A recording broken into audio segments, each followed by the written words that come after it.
All right. Well, over the weekend, Poland chose a new president, Karol Nawrocki, a conservative nationalist, arguably a political newcomer. He beat the liberal mayor of Warsaw, even though he ran as an independent. He was backed by the right-wing Law and Justice Party, and Donald Trump even threw his support behind him. During one of the debates, it was actually funny. He went over and grabbed the Polish flag and took the Polish flag and put it in front of him. And he took I think it was like a trans or a pride flag, and he walked over and put that on the other candidate's front of him. He's like, I'm going to take the Polish flag to support the Polish people. You can take this trans agenda LGBTQ flag. You can have it to yourself. He'll officially start in August 6th. So will Nawrocki's victory, will it challenge the Prime Minister, Donald Tusk's pro-EU government? You know, Donald Tusk, of course, is the Prime Minister, and he is very pro-EU. Are we about to see a big battle unfolding? Let's ask Mike Krupa. He is one of the smartest people in all of Poland, and he's joining us now to talk all about that. Dr. Mike Krupa, political analyst and a great commentator from Poland, Warsaw. Good to see you. I know it's late there, and I know you're just dealing with getting over sickness. So we're sorry. We won't try to make you talk too much here, Mike. Great to see you. So what do you make of this victory? Are we going to see Poland become Poland first, or will we more alignment with the European Union? Well, it's great to see you guys again.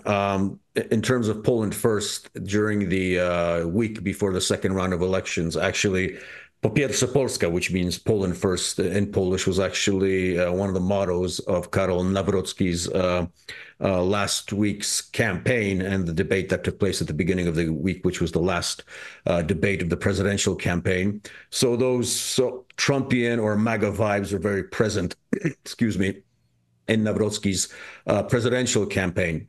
I think one of the most important things that we have to look at in terms of this election is, I would say, two things, first of all. So the one thing that is glaring obvious to anyone who has been watching the Polish election is the fact that you mentioned that Nawrocki is not officially a party member of Law and Justice. He was supported by Law and Justice during the campaign. Obviously, he was considered a so-called citizens candidate officially, but everybody knew that Jarosław Kaczyński, the head of Law and Justice, and the party apparatus were basically behind him.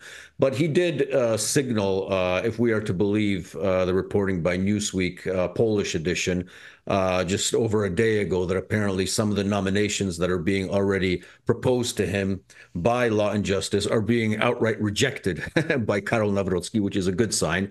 So he seems to be his own man, which is a good thing. And that leads me to my second point, is that if you consider that just around 21% of the vote in total that during the first round of elections went to the number 3 and number 4 guy, respectively Sławomir Mencen, who's basically a conservative libertarian, and number 4, Grzegorz Braun, whom your audience and you know very well, who got 6% of the vote. In total, 21% of the vote was needed by Nawrocki desperately to beat the mayor of Warsaw in the second round, and he got the majority of those votes. So that's why it is imperative for him to open up the presidential palace not to mainstream party members of Law and Justice, but at least put in key positions people that are associated with Grzegorz Braun and with Sławomir Mencen in key positions in the presidential administration. That way he can show that the promises that he made to those voters just before the second round, he's taking them seriously, and he's going to be counting on them 5 years from now when the next presidential elections come up in Poland. So what was the voter shift then? Because obviously there had to have been people who voted for Donald Tusk who now vote for this pro-Poland candidate. So was there a shift like we saw in the American election, people who just abandoned the Democratic Party because they couldn't take it anymore? What was their motivation? That had to have happened, right? As I mentioned, the majority of the right, if you can call it that, went for Nawrocki during the second round. But there was an interesting segment, 10%, of a candidate from the first round of elections. His name was Adrian Zandberg, who represents a party called Razem, which basically means together. And Razem sort of is, I would call them an old school kind of socialist type, Bernie Sanders type left, in the sense that they're not so much into the LGBT social issues, but more aligned into, focusing on the working class, focusing on building homes for Polish families, and so on. Generally anti-war, for example, generally anti-interventionist. And it turns out that around 10% of those voters of Zandberg, who everybody expected would vote for the mayor of Warsaw during the second round, actually voted for Nawrocki last Sunday, which is very interesting because, Zandberg many a times has claimed that, Law and Justice, the party that supported Nawrocki, is a fascist party and so on. But at the end of the day, there was an alignment of a lot of issues when it comes to basically day-to-day bread and butter issues of Polish families that party takes into consideration, and that seemed to be a priority for Nawrocki and Law and Justice, at least on an official level. So that was a big surprise. What was interesting was when the first exit polls came out at 2100 on Sunday night, it was 50%, just over 50% Trzaskowski, 49% Nawrocki. But as the count continued during the night, it was about, I think the break came during, it was 3 a.m. in the morning in Poland when it completely turned around and we started getting, votes coming in from so-called the provinces, smaller towns, which overwhelmingly voted for Nawrocki. And you could say Trzaskowski was already celebrating his presidency. So it was the shortest presidency in Polish history because it lasted 3 hours, literally. So after 3 a.m., it was pretty obvious that Nawrocki won the election, and the liberal left, the globalists, the super EU, the servants of Ukraine, as they called them, they couldn't really, it was sort of like those pictures of those people crying after Trump was elected or when he was inaugurated in 2016, just calling out to the heavens, going crazy, saying they're going to move out of Poland, the same repertoire that we saw in the States. So that was an interesting shift. Actually, before I went to bed, because I didn't stay up for the entire election night, but I knew that shift was going to take place, because if you consider how many of the votes of Brown and Menset would transfer to Nawrocki, it had to make him a winner. It only made mathematical sense at the end of the day.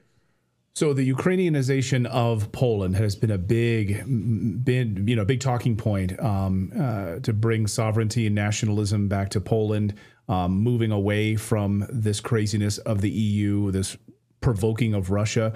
Now there's been a lot of questions, will we see a normalization, some sort of an open dialogue between Poland and Vladimir Putin and Russia? People wonder, how important is Poland in this equation?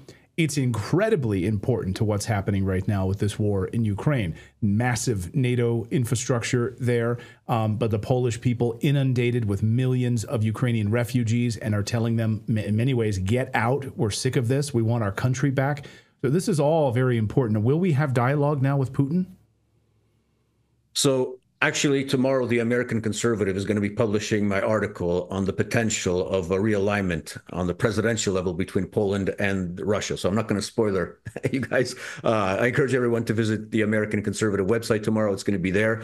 But I think I can say that you have to understand that the Polish political system is constructed as such that although the president is formally the head of state and the head of the armed forces, he doesn't conduct foreign policy per se. The foreign policy mandate is in the hands of the government, so the prime minister and the Ministry of Foreign Affairs. However, our constitution is fairly vague in the sense that it says the president can coordinate foreign policy with the government. So I see a picture where there could be an impetus coming from the presidential palace of maybe not, a new opening with Russia, but at least an easing of tensions, i.e., if Nawrocki is aligning himself, and he hasn't shied away from this, with such politicians in Europe as Robert Fico, Viktor Orban, Simeon in Romania, Donald Trump in the United States, whom he visited and actually had a photo up in the Oval Office just a few weeks before the first round of elections.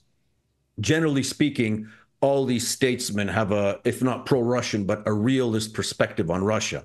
And if President-elect Nawrocki were to internalize such a realist approach to Russia, i.e., let's lower the temperature, let's say openly that, and he has said this openly, which I think is a positive development, because before the second round, he made a promise that he would veto Ukraine's access into NATO. He would veto Ukraine's access into the European Union. And most important of all, he said he will not send and will not approve of sending Polish troops to Ukraine. And he's actually been fairly critical of Zelensky even before he was candidate. And also he has made it very clear that there will be no more tolerance for the promotion of the cult of Ukrainian nationalism, i.e. neo-Nazism of the Bandera type. He was, as you know, the head of the Institute of National Memory. He's a historian by training. He has a PhD in this regard. And he's very, very acute to the threat of Ukrainian nationalism and knows that there's a lot of compensation from the Ukrainians that has to come about for the historical wrongdoings and the genocide of the Poles during World War II by people who are hailed as heroes today, by official Ukraine, that before that's done, we can't even talk about calling Ukraine, you know, a close ally, a close friend. So I'm hoping to see that the presidential administration that Nawrocki is going to build, with outside experts coming in, not only law and justice people, not only party people, but outside independent experts, can create an intellectual impetus for not so much changing the foreign policy, because that's not going to change with Donald Tusk in power, but at least providing a sort of baseline and alternative vision of what realist foreign policy can look like. And let's not forget, the Polish president,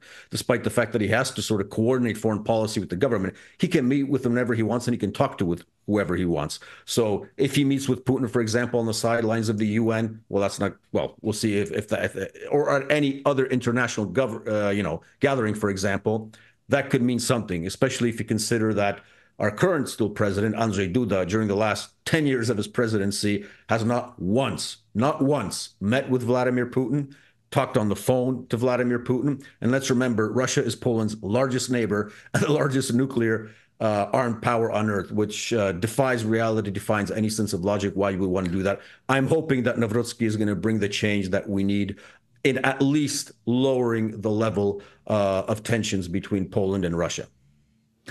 Always an education from Dr. Mike Krupa, always teaching us about what's going on there. We really appreciate it. And the article will be out in the American Conservative website tomorrow. So read Dr. Mike Krupa's great work as always. Thanks. I know you're sick, under the weather. It's late night there in Warsaw. But we have a storm outside our window.